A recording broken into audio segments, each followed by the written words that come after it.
I'm going to touch upon a very, very important aspect of this pandemic, which is now plaguing the entire world. As I have already discussed crisis management in various forms and manifestations, you will realize that in disasters, anything which has not happened for so many years can happen anytime. It is not that a man can predict and rule forever.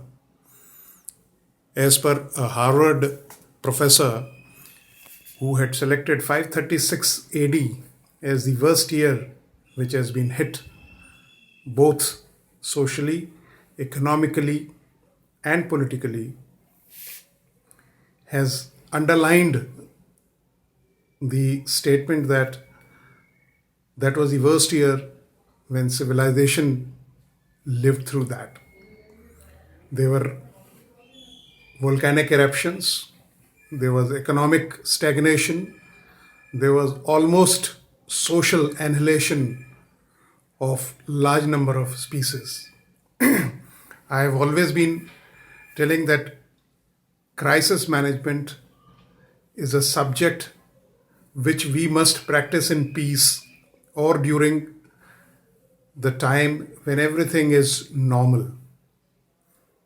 You cannot be digging a well when you feel thirsty.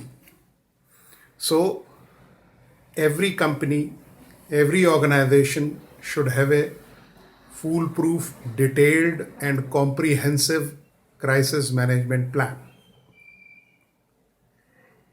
It should not only be made in consultation with the entire management, everybody, right from the top to bottom, should be taken on board, and he should be made aware that what are the nuances, what are the standing operating procedures. They have to be told that what is the SWOT analysis of the organization or that company. That is the strength, the weakness, the opportunities which are there, and the threat perception. Unfortunately, we think that nothing is going to affect our organization. We have everything which is hunky-dory. But unfortunately, it doesn't stand to logic when a crisis hits you. So it is better that we know the strength. Yes, everybody is now working towards making that organization stronger and resilient to various kind of crises. So the crisis management plan should be made, rehearsed, and practiced often. It should be reviewed every 2 years. The various crisis management teams should be there. As per a study, the companies which ran out of business continuity during these crisis situations, 96% of the companies were the companies which had no disaster recovery plans. The rest of the companies which had a detailed and a very strong crisis management plan, they survived. They just bounced back. This pandemic has taught us one thing, that it is not the social boundaries which dictate the economic parameters. They are all connected. Today, if you see the lockdown, the loss is humongous. It is beyond imagination of the economists. It is running into billions and billions of dollars. And it is going to impact the world both socially and economically. People have to be mentored. They have to be told about the economic recoveries, about the social recoveries, and the psychological support which is required to the society. It is not a matter of social distancing. It is also a matter of economic consolidation.